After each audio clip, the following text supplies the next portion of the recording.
to publicly thank those persons. I mean, I try to be as healthy as humanly possible, but the two occasions that I had to go, I had excellent care. And so if you have doctors, nurses, whoever there, and we're giving them the opportunity to get these appointments through, I believe that it should be a time when we focus more so on what are the next steps. What are the next things that we're going to be able to do to encourage and to empower those persons within the public service. And sir, I believe that, again, as we seek to build a better Barbados, one of the first things you have to do is to ensure that your workforce is comfortable. You know, I've said this many times, but I'm going to say it in this public forum for the very first time.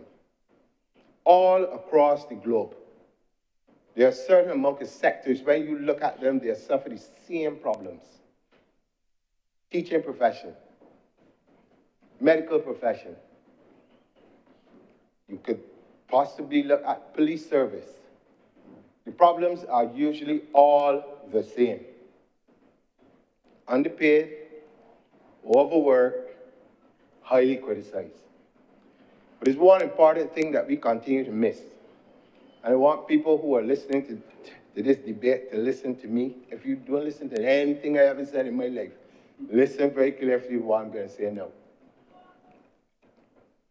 Your teachers, your teaching profession can make or break your society, like it or not. And if you do not find a way to empower and to make this level of workers comfortable, you open the doors for all kinds of, in my mind, unnecessary problems.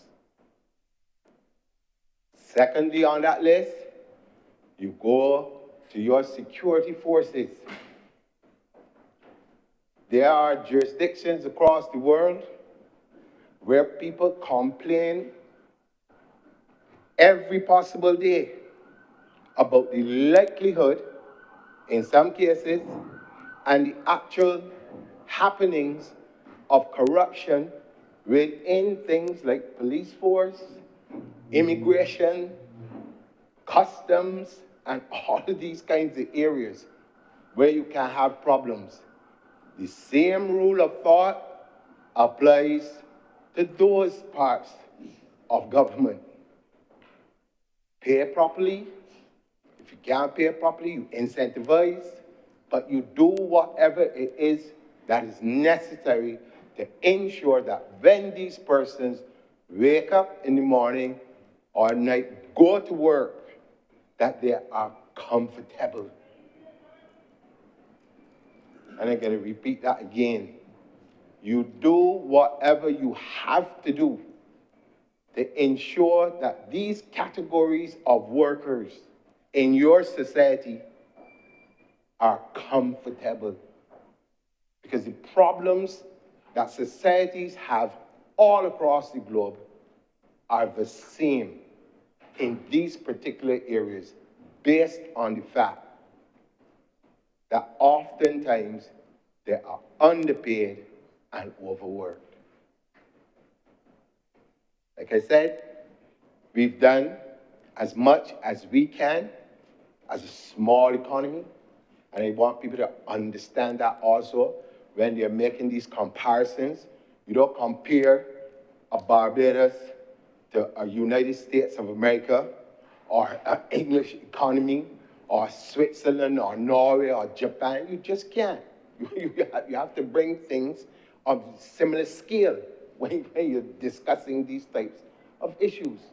And so therefore, when others stand and make pronouncements about, but, oh, this is happening in Switzerland, and this is what they can do, and this is what is happening, we should be doing it. You have to look in the context of what you're dealing with. the size of your economy. Can't do the same things, but you can be innovative and do what you can to ensure, again, that these categories of persons are well taken care of. So I don't intend to prolong my interjection here because I believe a lot of the things are clear, exceptionally clear for the general public in Barbados. But I also want people to understand, and I'm going to reiterate this again, that oftentimes when we are having these discussions, that we must be able to see past the political jabs at some particular point in time and really to zero in on what are the benefits that are going to redound to families across the country when people feel secure in their jobs. With those few words, sir, I'm obliged to you. Thank you very much, Senator King. Senator Dr. Chantal Maroney, please wrap.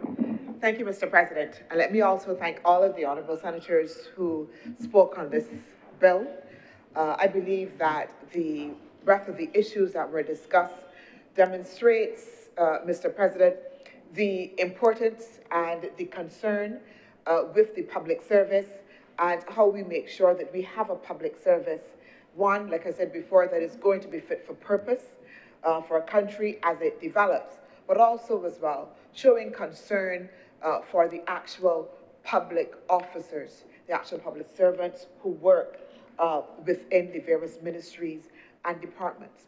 I think especially, Mr. President, one of the things that struck me in terms of the comments, and I think it was Senator Maynard, who talked about what I believe is, I'm going to call, the mental well-being of the public servants and how we take care of them. At that time, he was referring particularly to the hospital and the need, Mr. President, he was saying, for a gym, for cafeteria, etc.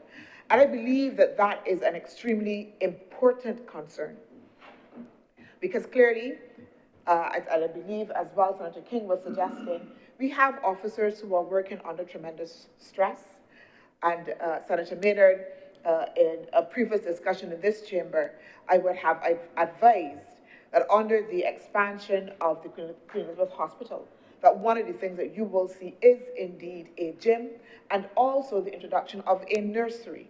So then again, that the medical professionals who are working, nurses, everybody can be assured that their children are in near vicinity of them, they can be assured that they will be well taken care of.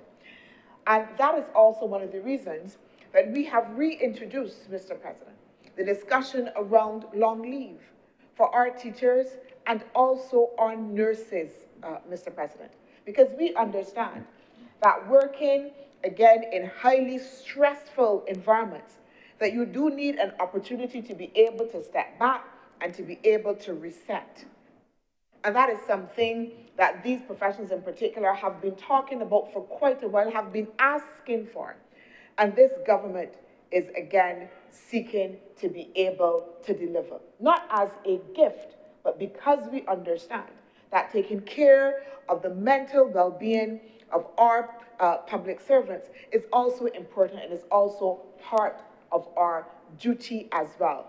I would also say to you that even within the Division of Culture, last year, I think it was last year, or near the end of 2023, we introduced a very, very small gym for the staff. Because very often the staff was working there early mornings, late at night, and therefore not getting an opportunity to be able to exercise, have a breather, or anything like that. And the staff made a case for needing to be able to have that level of outlet, and we were able to have small amount of funds that we saw there, and we were able to provide some gym equipment for them, Mr. President. And again, we see that demand all across the public service, and again, that is something that we are doing certainly as we move ahead with retrofitting our buildings, Mr. President, that is one of the things that we're looking to do to make sure that we have opportunities, again, for exercise. Again, Senator Maynard, you would refer to it, the concern about non-communicable diseases have to be matched by deliberate design, and therefore the government is intended to do so. I want to come to Senator Nurse. And Senator Nurse, I hear your concern. I hear your concern. The concern about whether or not it is that we are just making sure that we put people in permanent appointments, ticking off by bulk these permanent appointments. Senator Nichols would have set the legislative context for why we have to be able to do it, but I want to identify two other things that I mentioned previously. One was the fact that, unfortunately, we do not have yet a functioning human resource management system, a comprehensive human resource management system functioning as yet. Now, when we did in 2020, those that were on bulk, the government could have said, we have to wait. Put off, let us get the human resource management system in place first and let the public officers wait. We chose not to because we said it would not have been fair to them to further deny them a right as opposed to moving forward. And so we did the 6,000, Senator Norris, we did the 6,000 to make sure that we could have at least, at a minimum, as we put things in place, to make sure that we could afford them the right that was theirs. Unfortunately, we have not been able to put that comprehensive system. And as I said before and explained, what it means then, that as you go through to find those officers that are eligible, we have to do it manually. So again, it means checking through the files to see who is eligible, again, who has a disciplinary action, verifying how long they have worked, and that takes time. The intent is not to politicize the process. We want it to be automatic. We want it to be automatic. We're pushing for that human resource management system that would allow us to very comprehensively and more efficiently have a system that does it. But again, the position is, do we wait? Do we wait and therefore deny the officers the right? Or do we say we will afford them the right as we therefore at the same time try to push forward to have the necessary human resource management system in place? And what we have chosen to do is to be able to work on those two tracks. Push forward with it in this way so that we can honor them, value them, and make sure that they are able, as we said in this chamber, to access their rights, to be able to go and get their loans, get their mortgages, and even those that just don't want, but just to have a sense of security. And we have chosen to be able to do so. I also want to assure, and I did mention it in my previous speech, that we do have a performance management system within the public service. It's called the Performance Review and Development System, PRDS, Performance Review and Development System. And the development part of that is important. The review system is not about just ticking off, and yes, you can go for promotion, but what it does is to say in that development section, if you haven't met the mark, is that we will have a stream for you in order to help you. And that can mean, as I said before, further training. It could mean as well that you need to be able to spend some time, somebody, whether it's the permanent secretary, to be able to follow you, monitor you, and to be able to track you as well. One of the things, again, when I was doing my PhD, as I would have mentioned, and I would have been looking within the public service at the notion of transformative leaders. And you know, it's interesting. I did my PhD in public sector leadership, and at that time, having no thoughts about entering the public sector. I was in the nonprofit sector, very happy to be there, but I was also trying to figure out why things were not working in the public service. And so I was looking at whether or not the public service actually had transformative leaders that were about change, and then also as well what was the kind of practical output in terms of how they functioned, and also the government's reform agenda. So I would have interviewed a number of permanent secretaries. Again, looking at how they manage, how they related to people, what were the things that influenced them. And one of the things that I asked those permanent secretaries again was, when you have employees working with you, how do you navigate being able to mentor them? How do you navigate when people are difficult? And how do you kind of motivate them? And they explained to me again that that D in the PRDS system, that development track, means that sometimes very personally, they call officers into their office, they talk to them where they meet them. They were able to give me examples of tracking officers who would have come in with little experience and watching them grow through the service. And I'm not saying, again, that that works perfectly, that it works perfectly. If you recall, again, in my presentation, I would have talked about the fact that we are reviewing it. We are reviewing the PRDS system to make sure that it functions even more efficiently. Right now, I have a deputy permanent secretary, and all of the deputy permanent secretary, acting deputy permanent secretaries, are going through a process, one, of being interviewed if they want promotion to move out of their acting position. But not only do they have to be interviewed, we've gone further. They actually have to take classes and sit exams. They have to actually take classes and sit exams.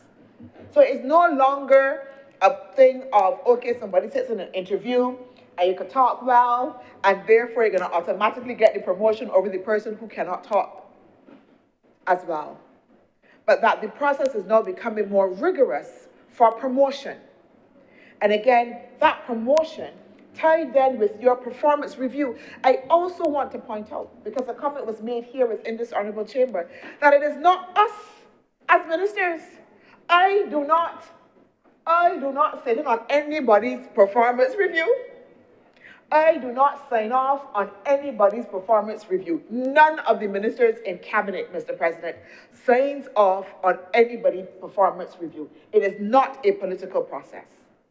It is internal to the public service, through the permanent secretaries, and then through the requisite managers.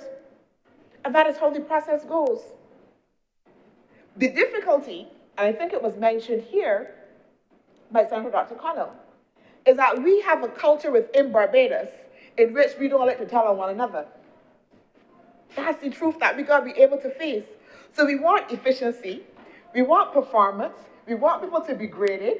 We say so out of our mouth, but then when you ask the same managers and permanent secretaries to report on their juniors, nobody does it.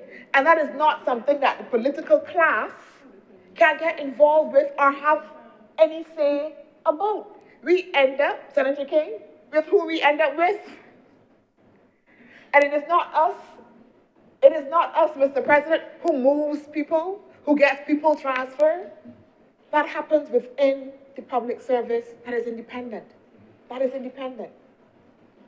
So that process of doing performance review, again, we're trying to be able to strengthen, but providing some level of rigor. I also want to say again, because I note again that there was a comment about the fact that we have brain drain, particularly of senior people who have either moved on or people who have moved on for other opportunities in other jurisdictions as well.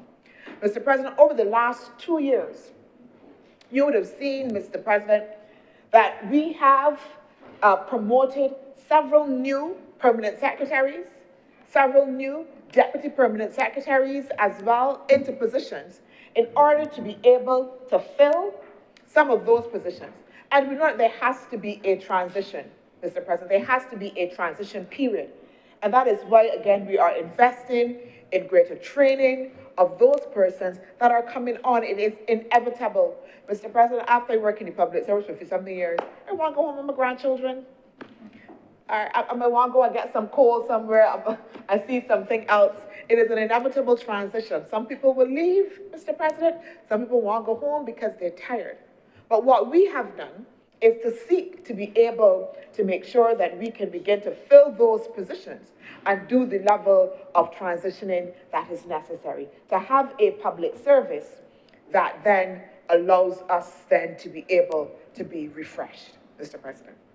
I also Mr. President, want to say as well, because I noted that the Honorable Senator Worrell might have been unavoidably absent during my presentation, and therefore would not have heard a number of the things that I said, because a number of the things that he spoke on were things that I would have reported on. I got up, Mr. President, to a story on Barbados Today.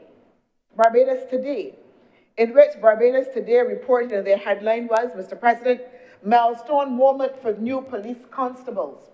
The transition from special constables to police constables has been described by the acting deputy commissioner as a recognition of growth for 26 officers. Mr. President, promise made, clap for that, promise made, promise kept. 2024, promise made, promise kept. The senator also would not have heard my reference and therefore would not have been able to update his notes to reflect the fact that this government introduced senior constables. So those people who have been serving there 20 years and more, Mr. President, can then now be promoted to that position of senior constables, Mr. President. He would not then also as well have remembered, Mr. President, because it's interesting now in hindsight, after 2009, 2017, all of a sudden there is no wisdom within the Democratic Labour Party about how we should treat to the public service, Mr. President. But we are, as a government, intent on being able to repair, to build, and to lift up the public service, Mr. President. And this measure allows us to be able to effect that level of fairness that is needed. I want to make a final point, because there was a substantive point that was made in relation to how we treat to young people. And the idea that we have to make sure that we have a transition pathway for university students, BCC students, etc., in order to be able to enter into the public service. Mr. President, that is happening and continues to happen. In fact, this administration, after there had been no increase in the allowances for those students coming in as interns, they were being paid, Mr. President, $125. Let me get it correct, Mr. President. And $200 per week. It was $125 per week for secondary school students and $200 per week for university students. Under the last administration did not see fit to increase it. And we increased it, Mr. President, in order to be able to make sure, again, so we've moved now for those students coming in to $200, university students to $275, and then also as well, if you have a postgraduate, if you're coming as a postgraduate internship, $425, Mr. President, $425. So we have continued to be able to create a pathway for young people to be able to transition, get that experience that is necessary. And also as well, the government, because again, I heard it from Senator Worrell calling for an apprenticeship program, is also as well in the process of advancing such a program to provide apprenticeship. Hopefully we will be able to get the private sector on board and get other agencies on board so that we can then have a sector-wide apprenticeship program for our young people. Again, another plank in how we intend to be able to treat to the growth and the advancement of the public service. Mr. President, with those few words again, I really want to thank all of the honorable senators for their support of this bill, which is extremely important for those 2,095 public officers, Mr. President, particularly at this Christmas time.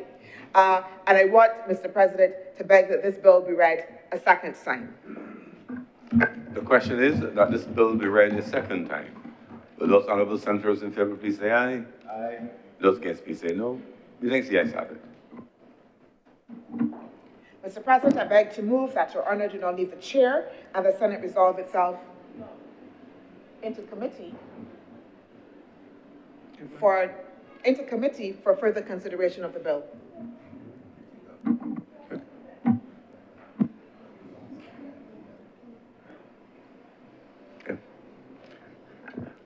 Before we do that, we need to nominate an acting deputy president in the absence of Her Honor Senator Thompson. Senator Cummings. Mr. President, thank you very much. I beg to move that the Honorable Senator Lyndall Nurse be appointed as deputy, as is the custom in the deputy president at this time. The question is that Senator the Honorable Lyndall Nurse be appointed deputy president of the Senate for the remainder of this sitting. Will those honorable senators in favor please say aye? Aye. Those against please say no. Methinks the ayes have it. Thank you, Senator Nurse, for agreeing to serve. And now the question is that I do now leave the chair and the Honorable Senate resolve itself in the committee for further consideration of this bill.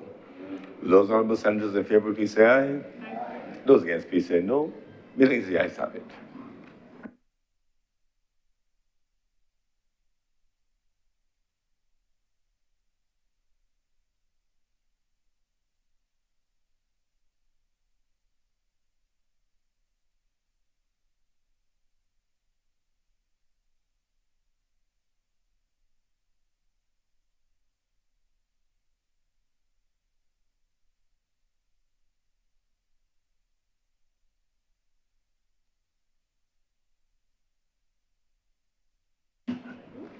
The Honorable Senate is now in committee.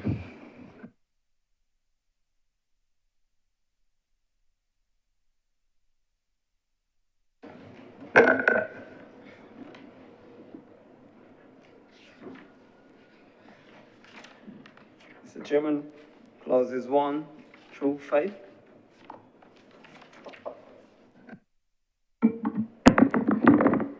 Mr. Acting President, I beg to move that clauses 1 to 5 do stand part.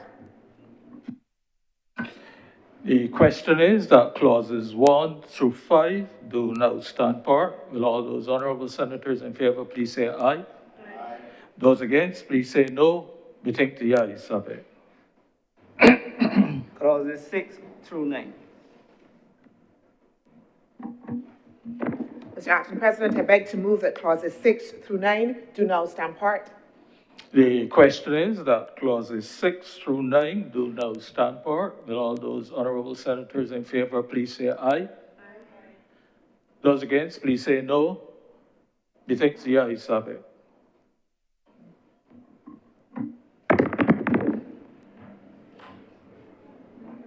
Sorry. Mr. Acting President, I do know that you asked that you report to Your Honor the President the passing of one bill in committee. The question is that I do not report to His Honor the President the passing of one bill in committee. Will all those honorable senators in favor please say aye? Aye. Those against, please say no. Methinks the ayes have it.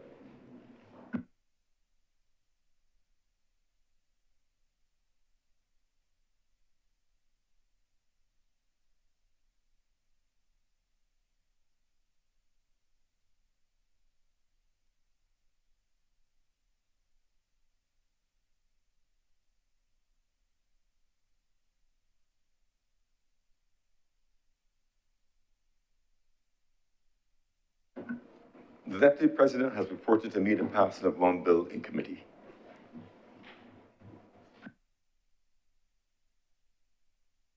Mr. President, I beg to move that this bill now be read a third time.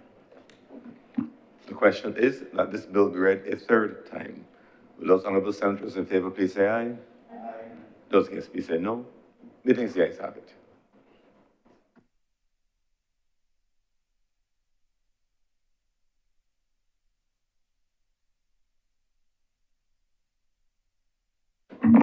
Mr. President, I beg to move that this bill now be passed and cited as a Public Service Appointment Act 2025.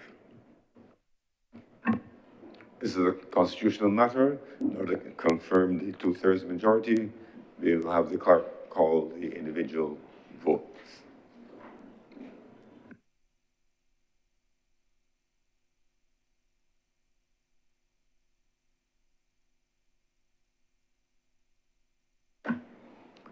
The question, therefore, is, that this bill do not pass and be cited as the Public Service Appointments Act 2025.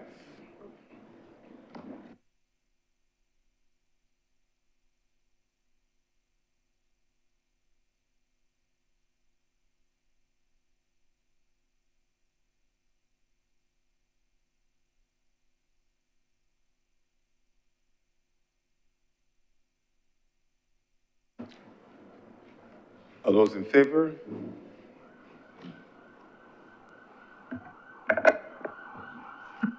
Mr. President, as you correctly indicated this,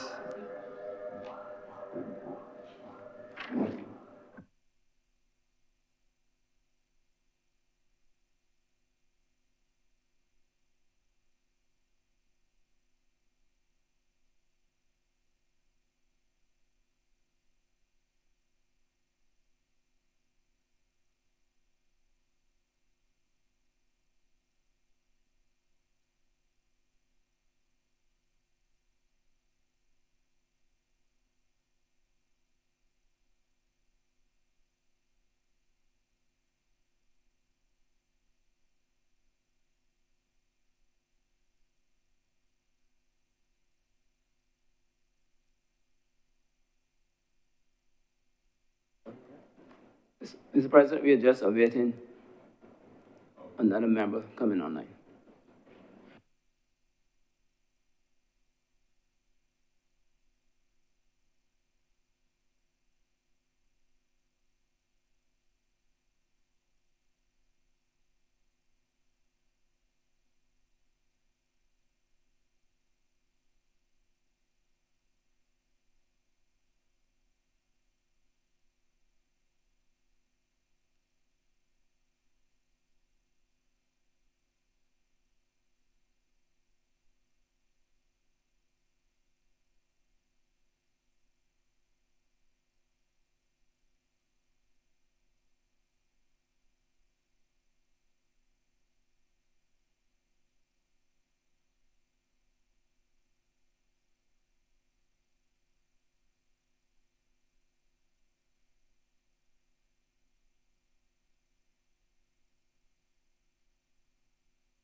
Mr. President, I think we have all those senators who are willing to vote, either physically present or online.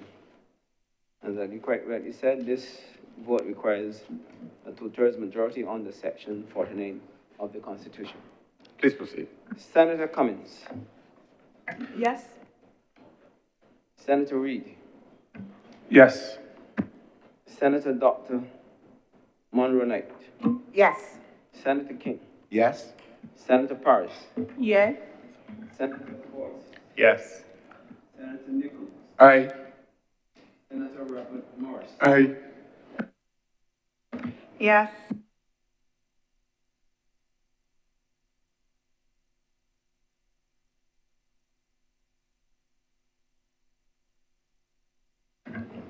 Her Honor, Senator the Most Honorable Elizabeth Thompson, Aye. Senator Nurse, Aye. Senator the Honorable Christopher Maynard, Aye. Senator Reverend Canon Dr. Rogers, who's coming in online, Aye. Senator Malalu, Aye.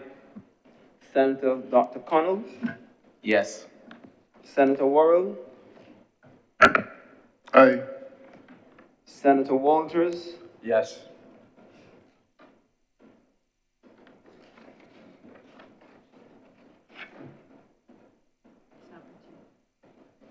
Mr. President, the results of the division, 17 honorable members voted in favor of the bill. There were no abstentions, and therefore the two-thirds of 14 has been satisfied in relation to the passage of this bill. Thank you very much, Clerk and honorable senators. Therefore, declare this bill now passed and be cited as the Public Service Appointments Act of 2025. Thank you all very much.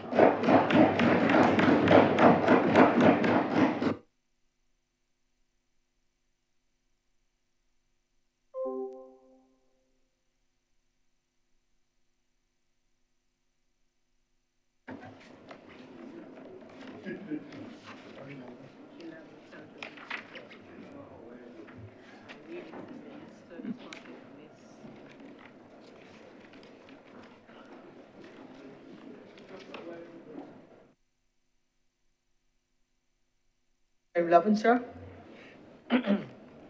Order number 11, in the name of the Honorable Minister of Innovation, Industry, Science, and Technology, to move the second reading of the Economic Diversification and Growth Fund Bill 2025.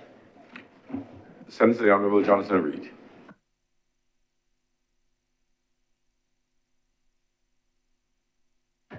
Thank you, Mr. President. It's been quite a while since I spoke this week, so it wouldn't be too late for me, of course, to welcome Dr. Cornell to the chamber. I really enjoyed your initial presentation. I know you were hastened into action, but you were quick on your feet and it was very, very enjoyable. I want to wish everyone a happy Christmas season. This has been a eventful year, one of lots of pace, lots of activity, and we're in a little bit of moment of time where if you watch the news, every day feels like a week, right? And so I want to make sure that I send wishes to everyone. Merry Christmas. I want to also make sure I acknowledge that one of our colleagues, Senator Drakes, is no longer with us in this chamber. I assume she would have really enjoyed this bill. This notion of economic diversification is very much in line with her work, whether it's blue economy or sustainable industries or creative economy and all this range of different things. So I am making an assumption that she would have been quite excited by it and the potential of what it could have done. So hopefully that is in line with her thoughts. And I wish her well in whatever she's doing. Mr. President, I'll go a little bit slowly today for a couple of reasons.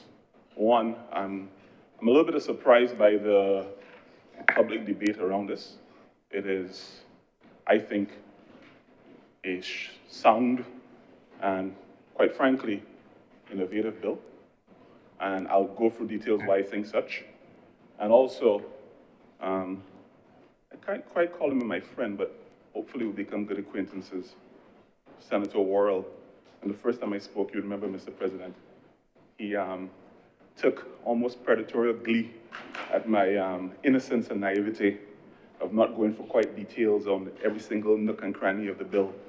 And instead of focusing on the substance of what I said, he took delight in going for every single paragraph. So I will ensure that I don't do that again and offend him and go through every single nook and cranny for his benefit and the benefit of everyone.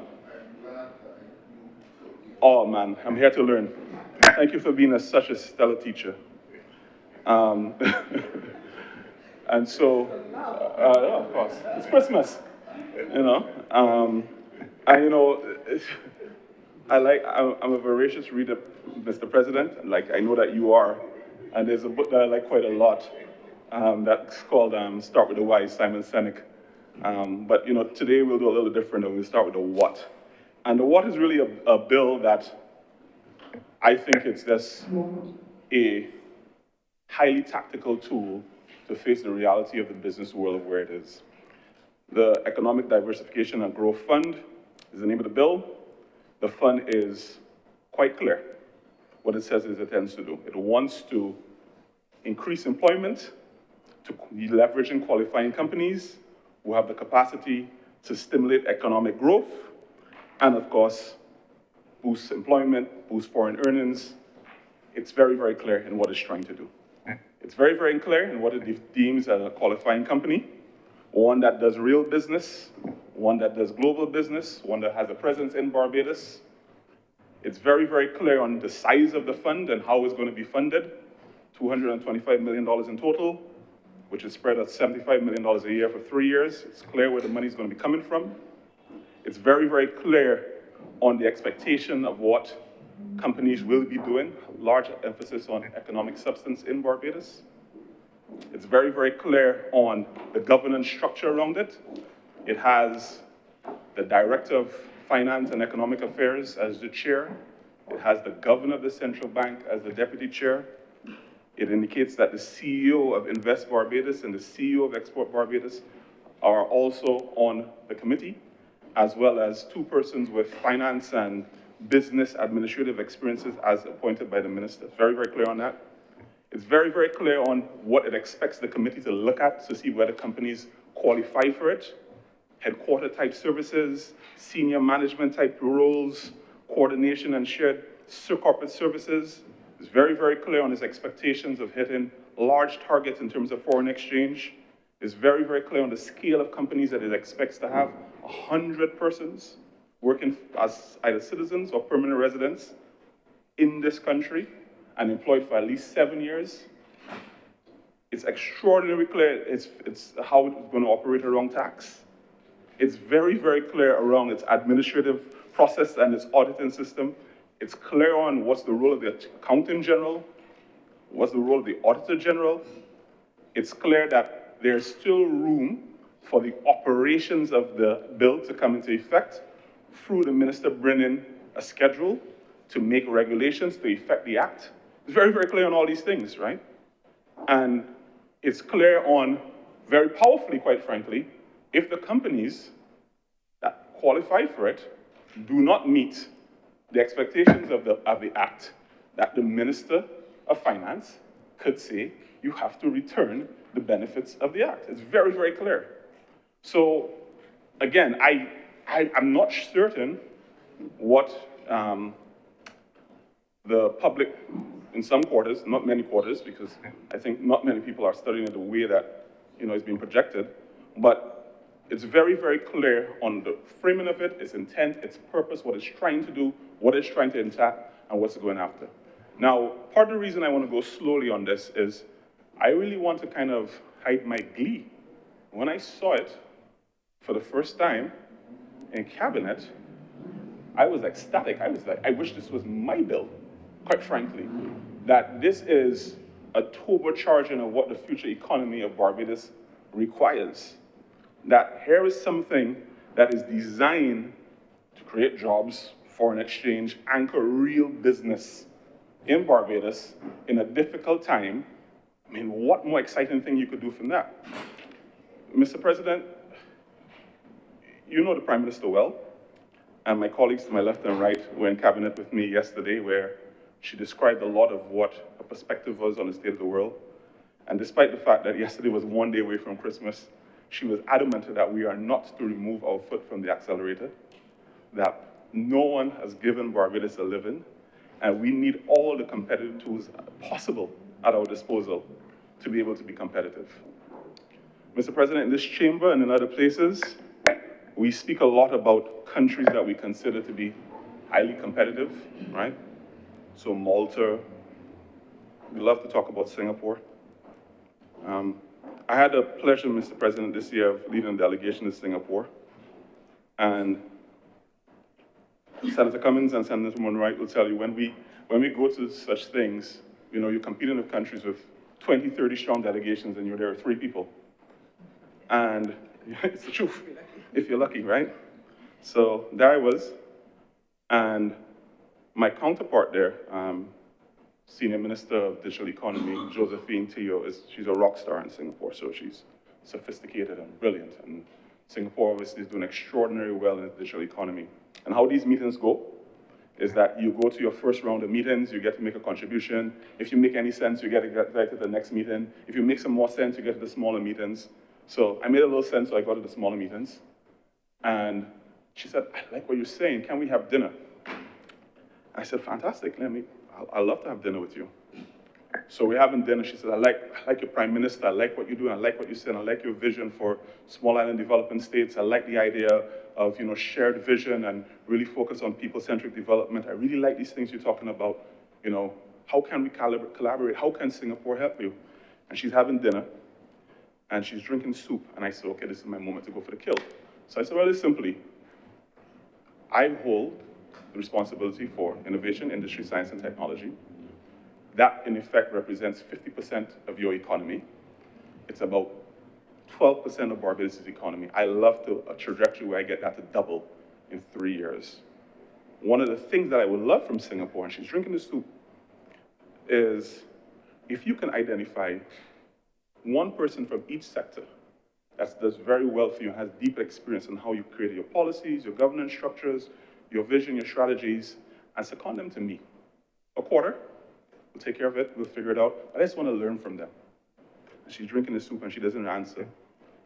And there is a lull. So I said, did I offend? Is everything okay? She says, you know, I didn't know how to respond because I only have 6 million people.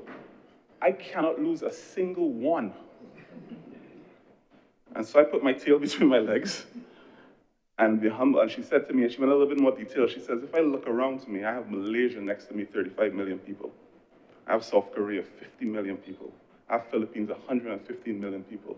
I have Indonesia, 285 million. China and India, 1 billion each. I only have 6 million. I cannot lose one. And that's the world we live in. That's the level of competition in this world, right? That if you're not thinking with that level of ruthlessness about how you can't lose a single opportunity, a single advantage in this competitive world, you ain't gonna win. That's just a simple reality. And the same Singapore, if you look at it, things like this fund, right? This economic diversification and growth fund, that's bread and butter for Singapore. This is what they do, right? Singapore has, I'll pick on Senator Malu, he knows these kind of things, he might know. They have an annual prize for the leading new global headquarter of the year. If you're a global business and you switch your hub to Singapore and you're the best performing new headquarters in Singapore, they give you a cash prize for moving your business to Singapore. That's what we're competing against. So when we get a little nervous and getting wary about doing things, we not understand what the real world is like. And it's odd for me, Mr. President, because As individuals, we understand it. As kids, we understand it. I'm a little bit jealous of Ms. Monroe, Senator Monroe Knight, that she's able to set up a gym in her ministry. And so my ministry doesn't yet have one, so I have some ideas to borrow. I know, right? But so I have to resort to the beach on a Saturday morning. I do at least 5 miles on a Saturday morning, and every Saturday morning I marvel that there's this guy, his name is Ivor from the Pine. He has like 20, 30 kids doing beach training on that thing. And I'm convinced every week that these kids are not coming back because the level of rigor he puts them through, burpees sideways on the sand going across, these kids are distraught at the end of this thing. He pushes them so hard, right? And very super charismatic guy. And he runs up to me, I said, you push these kids hard. He said, last year, I had 6 at Carifta. This year, I need 10. That's why I'm pushing them so hard. And the kids understand that. The kids understand that despite going there every single Saturday, some of them will come last in the race. Some of them are not going to meet the finals. But if they don't do it, they have no chance of doing it. And that is the world that we live in. We fundamentally understand as individuals the level of competition. But I don't understand why we would think, quite frankly, that as a country, we don't have to compete. And the reality is that, in this competitive world, hard work, ingenuity, these are base ingredients to this success. You still might not succeed, but if you don't do these fundamental things, you have no chance of succeeding. Mr. President, on Wednesday, I spent my day in what's called, in a previous life, minor estimates, where my colleague to the left, Senator Cummins, laughed. Ministers don't tend to love estimates. I love estimates. I feel estimates is like the land of possibilities, that you have a blank sheet. I like numbers, so you have a blank sheet and you're going after things, and it's a competition because you have a fixed government budget. Everyone thinks their ministry is the most important thing. I think mine is the most important. And so you have large ones who take up large chunks of money, health, education, right? And you are competing amongst the rest with something that is so exciting, within such a high level of return on investment, that the Minister of Finance will change her plans and make your plans her plans. That's the competition. And I started when I started planning my session, I don't know the procedure about it, but I'm going to do it, Mr. President. You'll forgive me if I've done the wrong thing. I started by showing them this, right? This is a photo of war of the future. The war of not the future, war of the now. That drones are the #1 used weapon in the war between Russia and Ukraine. And so the guns on the battlefield not are bullets anymore, it's anti-drone guns that are using near-field technology to be able to move drones from the sky to fall off the ground before they get deployed. That's what it looks like. And I said to them, not to scare them, I said to them, we are in a new world with a new economy. So the ministry that we work for has to be a ministry for the new world and the new economy. So I fundamentally agree, oddly enough, just like Senator Morris. I find myself in this very weird position where I agree with some words that, that Senator Worrell said earlier today. I agree that we haven't done enough in digital development. I agree that we have to go significantly faster. We have to be significantly more pragmatic and clinical about the deployment of it. So when he was talking, actually, I said, okay, let me flip side since, we are friends and he's giving me good advice. Clearly, he's well suited to be ambassador for digital transformation. And so when we launch digital identification cards, when we launch all the range of different things, I am certain that he will be first to sign up to allocate his health records and all those things to be going over these things. So therefore, he can be ambassador for those things. Mr. President, what I described to the team, and I was hoping to get out of estimates, is a 3-part strategy, effectively, for the ministry. 1, it has to become very, very good at the core infrastructure and the expectations of the country around being an ITC service provider. And that is fundamental. You have to be able to do things solidly well. I heard Senator Monroe and I talk about HRMS. These are fundamental things that we have to get right. And I understand that, I spoke about it here before, that we have 25 years to 30 years lag in our digital development. So some of these fundamental things that are part and parcel with a 2026 reality isn't yet our reality. We have to move faster. And it's not political. You don't have to get all in a knot about these things. These are just fundamental tools of existence and running operations. And so my ministry has to become much better at that. But that's a third of the work. The other third of the work is exponential digital economy growth. And the other component of it is reindustrialization. And I'll come to reindustrialization a little bit later. But digital development means, in real terms, beyond just the formal things of email and core structures, you really have to become very, very good at advanced tools. I listened to Senator Cornell talk about precision medicines and biologics. Like, that's the state of the world, that we have an NCD epidemic. People are able to create, based on your DNA, specific medication for your specific DNA. That's not 2 years down the road, that's 2 years ago. That exists. We need to be a space where we see ourselves being on the front foot of such things. We do not inherently have the technology here that we've created digitally for those things. Therefore, why wouldn't we identify companies that have the capabilities to do them here for the advancement of our society and our people? It boggles the mind. Anyone would try to argue against that. These are fundamental things that have become part of the global economy. From things thinking about green building to things about autonomous mobility, all these things exist. Now, they yet don't exist here, but they will, and they must. Otherwise, we will put ourselves in a space where we become uncompetitive and we will not grow. Now, we need to have conversations on how we do it, who we do it, why we do it, do we own it, all these things. These are fundamental things in the operations that we have to figure out. But doing it, we must. That's the reality.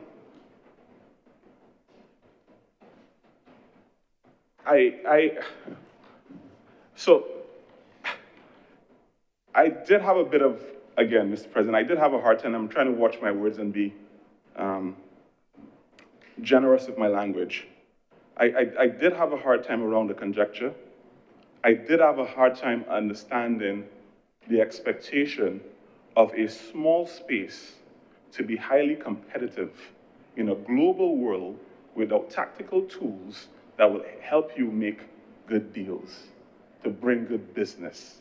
I generally have a hard time understanding what is the gap between that reality and the reality I face. Senator Cummings knows it. Senator Cummings is having conversations, and I'm not speaking on your behalf, but it's true, with all types of energy suppliers of battery, biogas, all types of wind energy, wave energy, all kind of stuff. When they understand the scale of our economy, that's an R&D lab for them. That's a small drop in the bucket. I'm not going to divert my overall plans for that small, minuscule market unless you are highly compelling, unless you have tools that makes it high levels of return on investment for me to be able to do so. It's not pulling wool over your eyes. It's that people with large amounts of options have large amounts of options. So therefore, you have to make it as competitive as possible for you to pull them your way.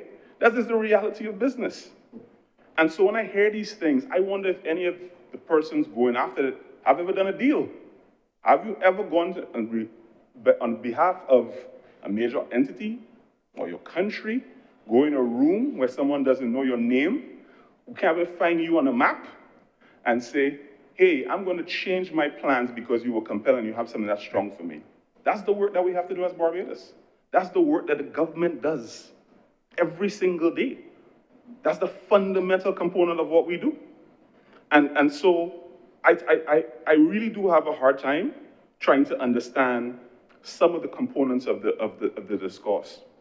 And for me, I really do want to take a moment, and I told him I would, and it's important, and us in cabinet give him a hard time. That is Minister Ryan Strawn.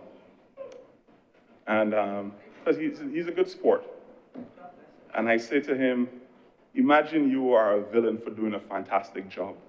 And that's the nature of being a Minister of Finance. So I really want to take a moment to thank him, thank Kevin Greenidge, thank Ian Carrington, thank their teams for the work they're doing, the level of sophistication and precision in a difficult world on the basis of what they deliver on behalf of this country, to move it from a place where it was in peril to a place where unemployment is the lowest it's ever been.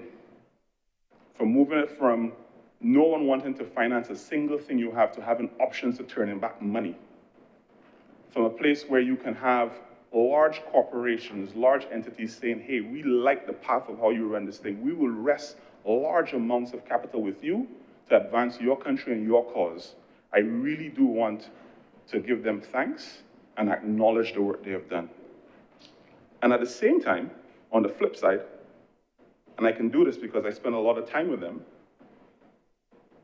I want to take a moment to just acknowledge, I'll do it slightly different. Senator Cummings knows this. The Honorable Don Ridge Miller is a close friend, an advisor. He's actually chair of BIDC. Hilary Beckles is a hero of mine. My first degree was in history, so I wanted to be a historian, following his path for a minute. Professor Landis is someone I speak to all the time, often. Very strong relationships with Professor Moore. Don Marshall is someone that we occasionally butt up at a barbershop and we disagree with everything each other says, but we have a great rapport. And very close working relationships with Professor Kohal in medical sciences, Dean Badnock, Dion Greenwich. Very close working relationships with all of them. So what I'm about to say is not personal, it's just the truth. Each and every one of them heard me say that in this role that I have and the previous role that I held, is that I think the university, specifically CAVIL, has underachieved in its propulsion of the economic and innovation landscape of this country. I deeply believe that. I think if you look around, and if you travel, and you are speaking to investors, whether it's venture capitalists or any things of those nature, the first thing they ask you is, tell me about your innovation ecosystem. Tell me about your university. Tell me about your IP structure. Tell me about your tech transfer. Tell me about your spin-offs from university pilots. Tell me about those things. And I get a little squeamish because I can't really tell a great story. So I try to dive in. And I say, okay, well, we have some interesting things and we have some great people. I'm going to connect you to them.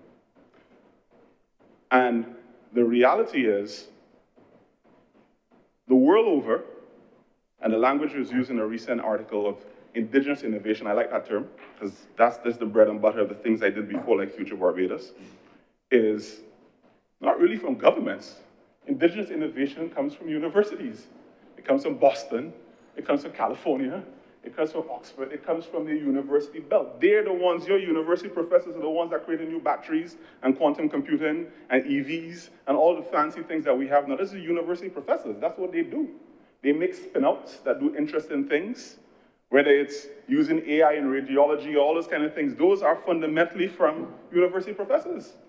They partner with maybe a business or startup or venture capitalist to understand how to run a business, but the core technology, the core innovation that moves humanity forward comes from academia that blends together with business.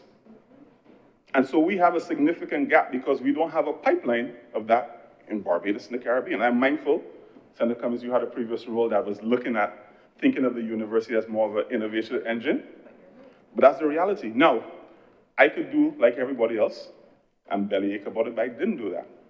My two colleagues left and right could know that I go in our cabinet and I argue hard for the need for university to be a place that drives innovation forward. And so, in my previous role, I'm going to reap the benefits of it now in this role, but I started in the previous role. I went to Professor Landis, and to his credit, he agreed. I said to him, listen, we need a purpose-built engine that is designed to take real-world problems that are expensive and are global, crowding unique thoughts, minds, innovations, put resources behind it, and solve interesting problems using new technologies. We must do this. He says, I like the idea. What are you thinking? I said, great. Let's create a center. Let's get a spin-out of the Faculty of Science and Technology. We'll call it the New Center for invention, knowledge, and advanced sciences. I love the name, let's do it. So, crowding in the triple helix, government with the problems, university with the minds, private capital. Senator Malulu might be pleased to know one of his, I don't know if he knows this, but one of his largest clients is actually agreed to be the patron of this center. And we have a 3-year arrangement where they're going to fund some really excited postdoctoral work in all types of things. And again, one of the critiques of the bills was interesting for me as well, because they said the bill doesn't focus on specific areas as well. But you want to be opportunity agnostic. You want to be open to new inventions that you didn't previously think about. And if it suits who you are, you want to go after it. Before the beginning of this year, I wasn't thinking about autonomous flying vehicles. I wasn't. I went someplace, I saw it. I thought, this is interesting. Yeah, it's interesting for Barbados, but more importantly, what's your range? Oh, we could do 200 kilometers. Fantastic. The distance between here to St. Vincent, 170 kilometers. Have you moved from one sovereign country to another sovereign country? No. So what if I could get the civil aviation in Barbados and civil aviation in St. Vincent to do a test bed? Would you come and base out of here? Yes, we would. Let's see if we can do some business. But obviously, that has to be managed over spectrum. There's regulations involved. There's physics involved. There's all types of things involved. But it's new business, things that I've never done before. But the story makes sense for Barbados. Barbados is the most easterly island of the Atlantic Ocean. It is the former home of a Concorde flight. It's the former home of the Harp gun. There is experience around aerospace engineering and aviation, but we don't think of ourselves that way. So this bill, for me, and I don't know her name, that's my only thing that I'm a little in preparing. I was trying to get her name, I didn't get it. This bill, and Senator Trim was there when it was happening, this bill is for a young lady who goes to Harrison College, who the Prime Minister was doing a town hall meeting about a month ago with school students. And I was walking in the hall at the time it had started. We were in Senate, and the Prime Minister said, come right away. And I was walking in, and as we were walking in, a young lady went to the mic and says, hey, PM, I want to be an aerospace engineer. And I'm a little concerned. I want to live in Barbados, and I can't do that from Barbados. Our Prime Minister's like, whoa.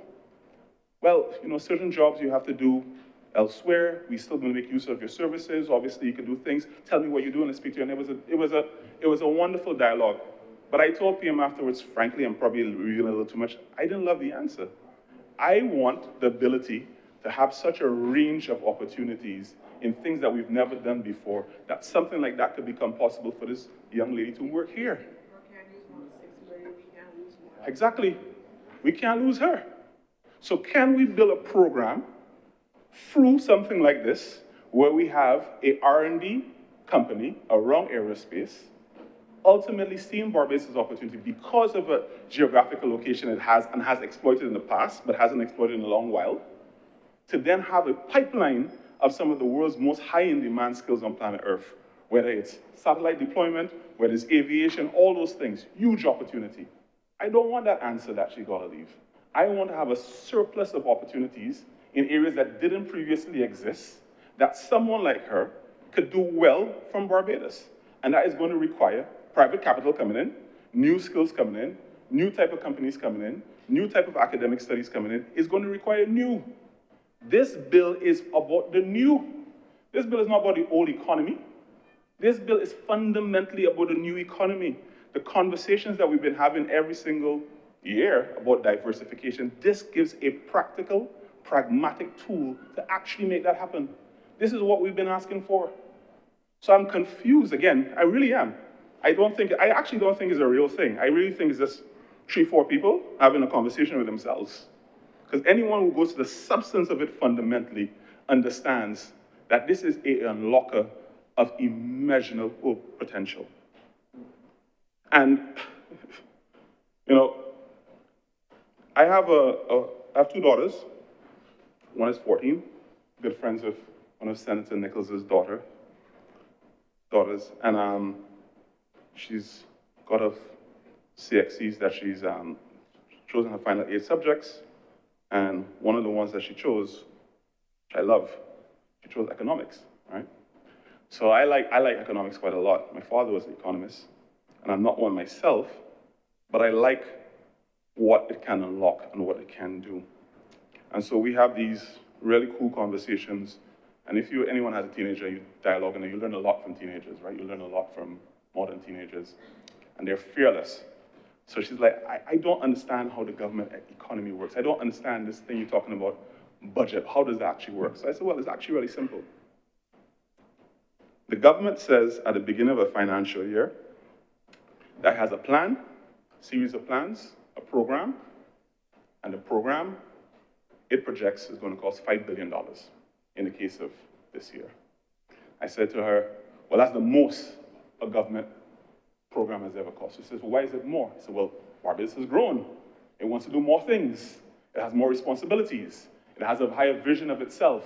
It wants to do more things than it ever did before, therefore it needs more money. The government then explicitly says, it's right there, on the cover of every budget or estimates document, how much money it projects to earn. It says it's going to make about $3 billion. That's its projection, right? And it shows you how it's intended to do that, what's its programs, what's its methods to get that done. It's very, very clear. Now, simple math. 3 from 2, 3 from 5 is 2. So it has a gap of about $2 billion for its plans. Now, the $2 billion is, I guess, where we have the majority of Senator Walters and the opposition and the forces disagreement with some of the government strategy. But it's very, very, very clear. It says there are things that we need to do that are going to result in exponential growth over a long period of time. And if we don't have it, it's going to inhibit our growth. We don't have the money to do it, therefore, like every single country on planet Earth, we will borrow in a highly strategic way to do the things that we need to do. However, we do not have all the capital in one cycle to do. Every single country on planet Earth, all, right? Everyone, all.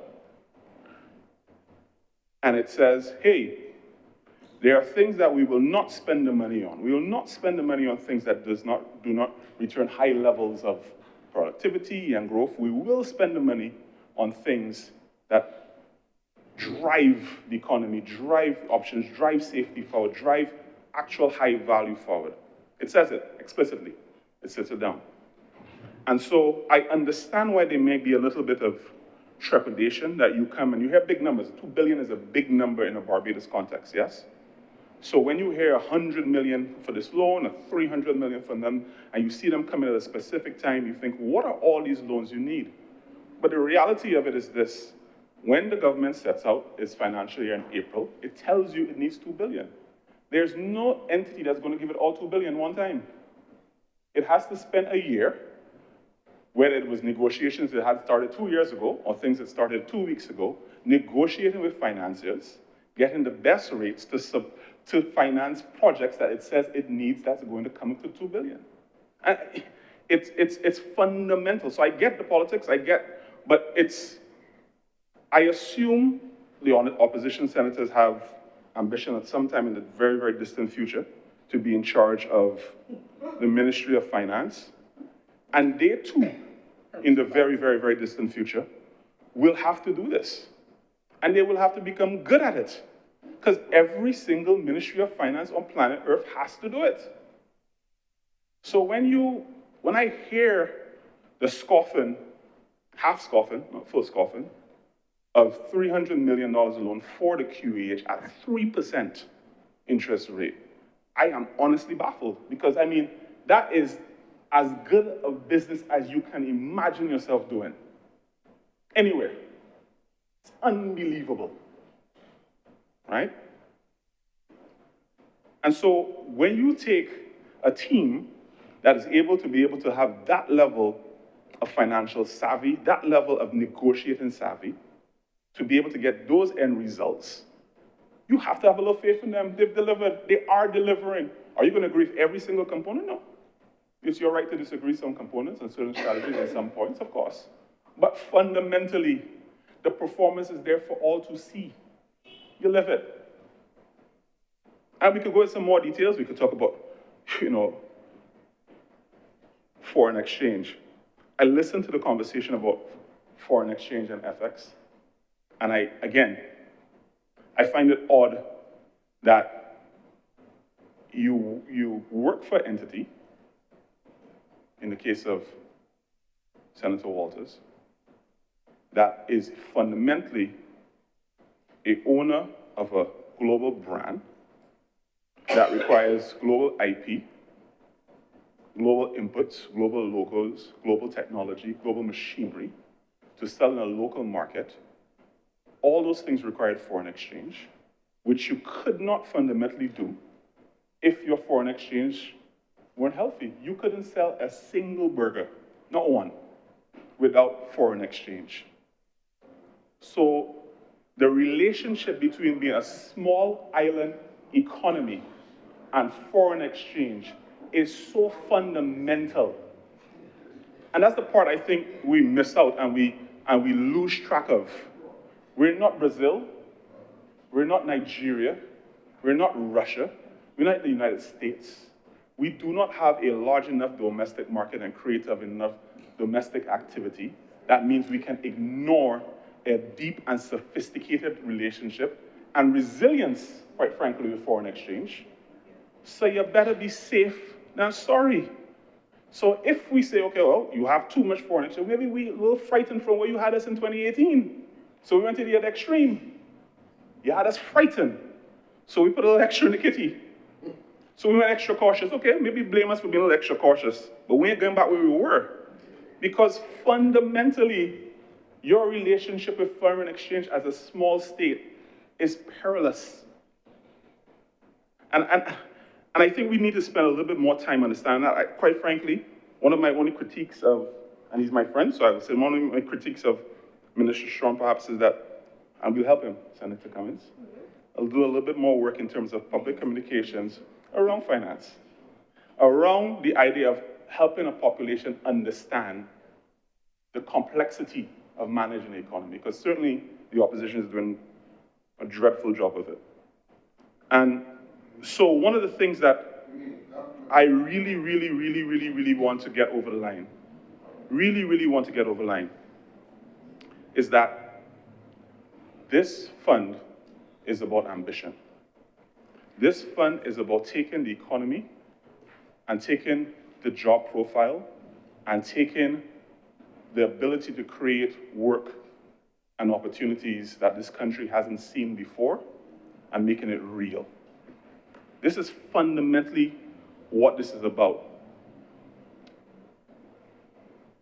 The last part I really want to drill down on, Mr. President, is, again, I spoke a little bit about it before, an area that's personally deeply interesting to me is the idea of indigenous innovation. There's a project Mr. Monroe Knight and Senator King do it exceptionally well, called Reclaiming Our Atlantic Destiny. And Barbados is the repository of the second largest holding of British transatlantic slave records. So tens of millions of records exist. And we've held it for a very long period of time. In some instances, they haven't been locked out of a vault for 70 years. You know some of the story. Part of the story that you perhaps hasn't been fully told to the public is that in converting those pages to high quality data is the most deeply technological and sophisticated thing that I think is going on in Barbados right now. We've taken 120 people who had never before worked in archival records. Few of them actually worked in deep tech. And we've taken hairdressers and made them conservators. We've taken eyelash techs and then turned them into paper-based records. We've taken photographers and turned them into these incredible tools that are turning pages that are hundreds of years old to the most high-quality image that you can possibly have on planet Earth. There's a room, about 20, I call them kids, right? They're probably under 35. or just building IP all day long with solving problems in knowledge graphs, doing all types of different things. We take so much joy out of inviting people from the Smithsonian's, the British Museum. Last week we had the president of the United Negro Fund here, and he raised $2 billion for the African American Museum in Washington. And when he walked in the room and he saw 120 people working on this thing, we were formally trained over 3 to 6 months. He said, this doesn't exist anywhere else on planet Earth.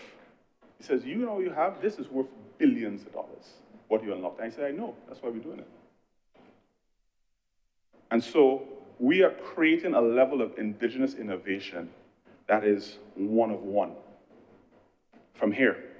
Now we have these big stories, but we also have obviously individual elements of innovation all the time, right? Fantastic small companies doing interesting things. When there's Wyndham Coffee, where there's native candles. I wore my Monumental watch today, all right? Darnell Greenwich. And I had a little banter with the parliamentary clerk a couple of weeks ago when Darnell Greenwich was on property. And I was wearing a different watch at the time. And he's like, man, don't talk to him, he don't wear your brand. And Darnell had to correct him and say, well, this man might have bought the most they have ever been. In fact, yeah, of course I know you have your Senator King. In fact, this watch, which is intriguing, this one specifically, we put him in an incubator program with Export Barbados and the Rajasthan Royals, and he designed a watch specifically for the Indian market. And so this watch, yeah, India, yeah, of course, we're going global. So this watch specifically was designed for the Indian market. So he's selling in India. So we are proponents, supporters, drivers of indigenous innovation and indigenous business. We have, and I don't want to take Mr. Cummins' fund and talk about trust loans or any of those things. She will do that. The tens and tens of millions of dollars invested in that. And anyone who's run a business, I used to run a business for 10 years, knows that what you like the most as a small business is a bigger business buying your service. That's one of the sweetest things in the world, that you have a company that is doing well and well enough that a larger company is going to buy your services. That's what you love. Small businesses love larger businesses. This notion of small businesses being acrimonious to larger business is not true, but we all know that. People have business, you want to have services provided to you, whether it's technology services, whether it's catering services, driving services, plumbing services, whatever services, house building services, whatever you want. You want services provided to larger businesses. That's what you want. That's the sweetest thing in the world. That allows you to be sustainable. So this thing about, small business is not like large business, that's not true. Anyone who runs a business knows that, that's not true. But at the same time, while you have this indigenous innovation, this drive towards it, there's no doubt that because of the scale and susceptibility of small economies, you have to have a relationship with global business. You have to be good at it. This is not new, this is not revolutionary. Sir Arthur Lewis wrote this in 1949. 1949. He never named it himself, somebody else called it. They termed it industrialization by innovation. He never used those words himself. But fundamentally, what was it? The same thing that we have here, a suite of policies that ultimately drive high quality skills, capital, machinery towards small markets to make small markets be producers of things that are highly valuable. He wrote that 77 years ago, So, again, these things are fundamental to small spaces, and that's what our competitors are doing. So I am super pleased that over the last couple of years, we have things that we've never had before. We have a video game company in Harbor Road that hires 200 young people to test video games. We never had that before. Should we not do it because it was not a Barbados company to start, but it hires 200 Barbadians. We're bringing the leading biotech company out of Germany to launch from Barbados a global call to create advanced technologies and biologics related to persons of African descent with NCDs. They're going to be crowding in high velocity skills. I met this young lady at UWI's graduation a few weeks ago. She's going to do medical physics. I said, medical physics? She says, yeah, because we got a linear accelerator now. I want to come back to make sure what's the next wave of machinery we're going to do. I could never imagine myself then. I thought I had to stay in Scotland. I'm so excited. You're going to be having companies, again, related to my portfolio, that are going to do fascinating things in deep technology that's never been done here before. Sovereign clouds, open API, open data sets, cloud compute, compute on the edge. These are things that we didn't conceive of, but we're going to utilize their immense skills to solve problems and create opportunities that have never been created before.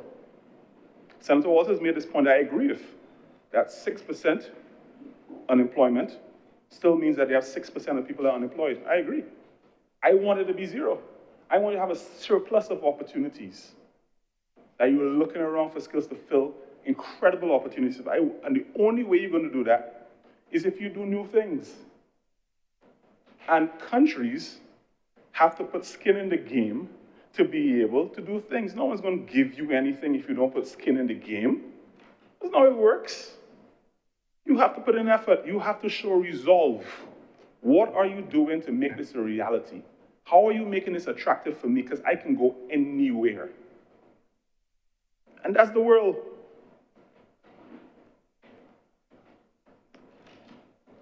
Mr. President,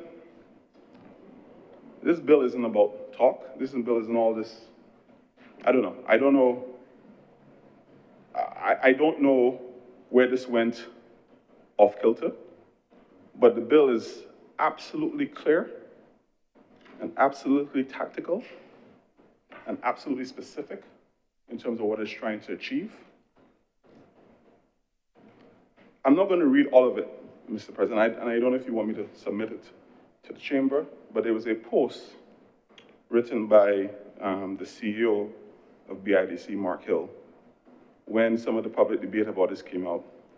And I just want to read a couple parts of it. Please be prepared to make it a document of the House if you're going to quote from it, please. No problem, I will do. And I'll give the general heading, title, whatever, so that the clerk will be able to make reference to it in the record in due course. No problem. The heading of it was Reindustrialization Requires Capital. It says, private capital alone cannot facilitate building new industries and the future economy. This is not political narrative. It is the fundamentals of growth. You get out what you put in. You can only shape direction if you have skin in the game. Let us not let history repeat itself. Therefore, we are going to rebuild industry with pride. Barbados needs an economic diversification fund. For more than 30 years, Barbados has been quietly deindustrializing. We did not lose our intelligence. We did not lose our work ethic. We lost our productive capacity. Factories became warehouses. Workshops became offices. Young people were trained to serve an economy that no longer makes enough things. Today, if we are serious about rebuilding Barbados, we must be honest. Reindustrialization is not just a slogan. It's a capital-intensive national project. This is why the Economic Diversification and Growth Fund matters. Reindustrialization is how nations grow strong, and that growth must be funded. Every country that's lifted wages, created real opportunity, protected its people from global shocks, has done so by building industry, modern industry, clean industry, scientific industry.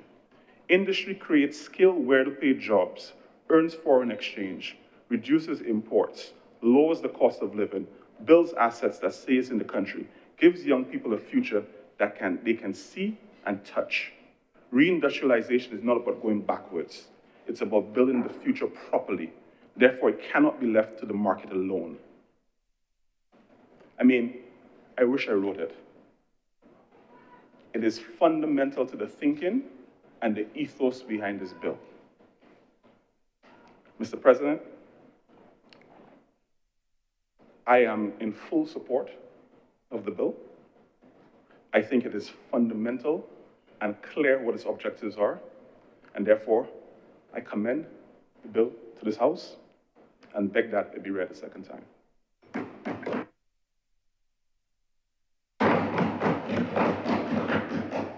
Senator Waters. Thank you, Mr. President. Good afternoon to all fellow senators.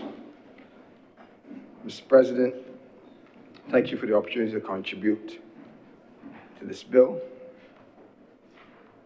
I wish, and I know that the government side is anticipating some rigorous debate, given the debate outside of this chamber. Well, not feeling 100%, Mr. President, I'll try my best to get over my points. So it may be a little more passive than usual.